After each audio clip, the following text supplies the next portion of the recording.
Ashamaa harka fuune daawwattootaaf dhaggeeffattoota Finfinnee Maltiimiidiyaa nagaan keenya kabajaa bakka irraa nu hordoftan maratti sana qaqqabu jenna. Akkam jirtu? Oloo keessa sadiitu jira. Jaloo keessa lamatu jira. Oloo keessa urjii, ji'aa fi aduutu jiru. Jaloo keessa immoo dachee fi bishaantu jira. Oromoon wantoota hedduu shanitti qoodee ilaala. Uumaa waliinis wal qabsiisa. Akka fakkeenyaatti gadaan Oromoo 5, Odaan 5, jaarsoliin dhimma biyyaa ilaalan 5 jaarsaa jedhamu. 5 seera baastotaas jiru. Finfinnee Maltiimiidiyaan qophii isaa kanaatiin aadaa fi seenaa Oromoo keessattuu Oromoon yayyaba 5 abuurratee maaliif wantoota 5 qooda jedhu irratti waan qindeeffanne isin biraan geenya.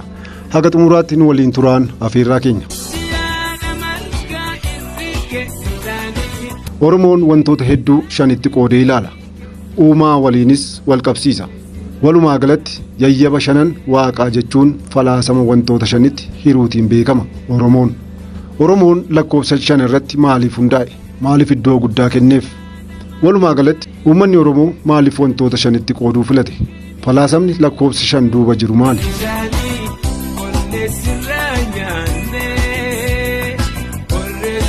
Falaasama lakkoofsa 5 duuba jiru. Oromoon beekumsa uumaa fi uumama irratti qabu wayita ibsu Waaqayyo dura bishaan walaabuu uume.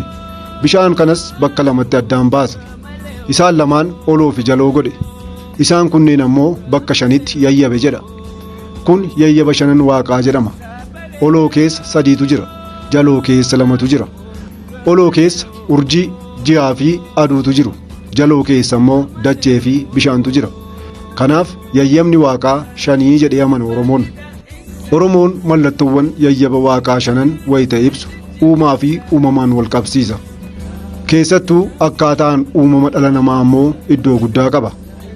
Qubi harka namaa 5, qubi miillaas 5, lubi yookiin gogeessi gadaa 5, odaan seerri tumamee fi beekames 5.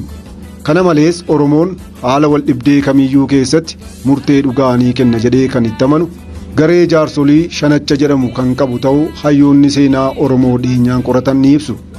Jaarsoliin kunneen hawaasaa fi caasaa gadaa keessatti kanneen iddoo qabanii fi lakkoofsaan 5 kan ta'an yoo ta'u, dubbiin yeroo baay'ee isaan bira hin darbu. Yoo dubbiin cimee isaan bira darbe ammoo gara qaama salgee jedhamutti dabarsu. Garuu yeroo baay'ee dubbiin shanee jaarsaa bira hin darbu. Namoonni kunneen caasaa gadaa keessa kan filaman yoo ta'u, garuu dirqama abbootii gadaati jechuu miti. Sirna gadaa Oromoo keessatti jaarsoliin 5 kunneen akka mana murtii waliigalaatti ilaalamu. Namoota amantii irratti, aadaa irratti, safuu irratti adda duree ta'anii fi amanamoo ta'antu filatamu. Hayyuun antiroopooloojii fi qorataan seenaa Oromoo Dr. Gammachuu Magarsaa kitaaba isaanii Sacred Knowledge Traditions of the Oromo of the Horn of Africa jedhu keessatti waa'ee duudhaa lakkoofsa 5 wayita ibsan Oromoon seera uumaa fi uumama irratti hundaa'uun seera yaayyaa 5 jedhu abuurratee jedhan.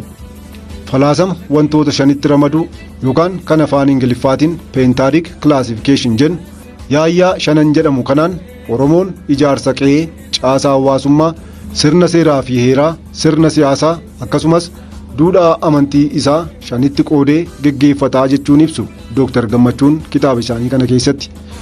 Oromoon seera uumaa fi uumama irratti hundaa'uun seera yaayyaa 5 jedhu abuurrate. Namni bu'uura 5 irraa ijaarame. Akkaataa falaasama Oromoo kanaan namni guutuun tokko uumama waaqaa biyya lafaarra jiru bakka bu'a.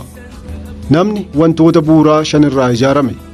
Wantoonni bu'uuraa 5 kunneenis gogaa, foon, dhiiga, lafee fi yaada isaati.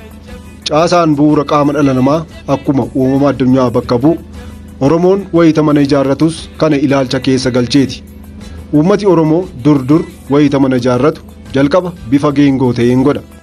Achii booda utubaa manaa gidduu dhaabee bakka 5tti kuta. Kunis qaama namaa dhalootarraa hanga du'aatti kan bakka bu'uudhaa jedhu Dr. Gammachuu Magarsaa.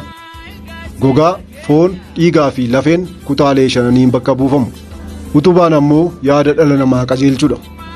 Dr. Gammachuun kitaaba isaanii kana keessatti seerota yaayyaa 5 jalatti ibsan keessaa 5 seera baastotaa abudurroo yookaan kan afaan Ingiliffaatiin 5 ancestral legislators isaan tokko.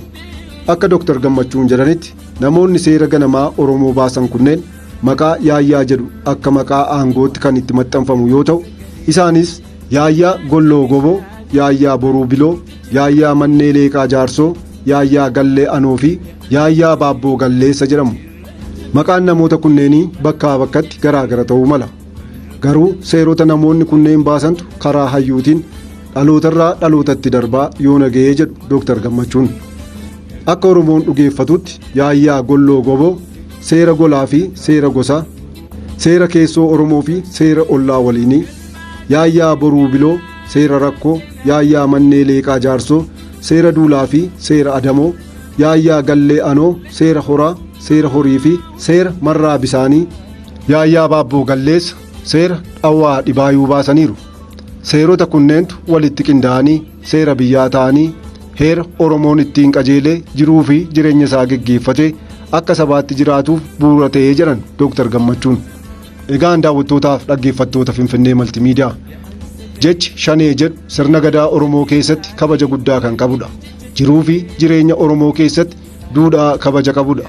Maarreen egaa manni maree bakka buutota uummataa Itoophiyaa garuu jecha kana fuudhanii shororkeessummaatti farajuun aadaa fi duudhaa sabichaa gadi buusuuf kan yaalan fakkaatu.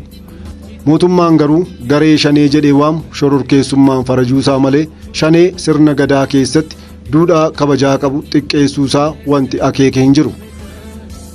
Egaan hordoftoota keenya kabajamoo taatani. Oromoon yayyaba shaniin abuurratee maaliif wantoota shaniin qooda mata duree jedhuun falaasama Oromoo akkanaan qindeessee kan isin biraan ga'e ana Daanee Tasfaayiti. Waan hordoftaniif guddaa galatoomaa.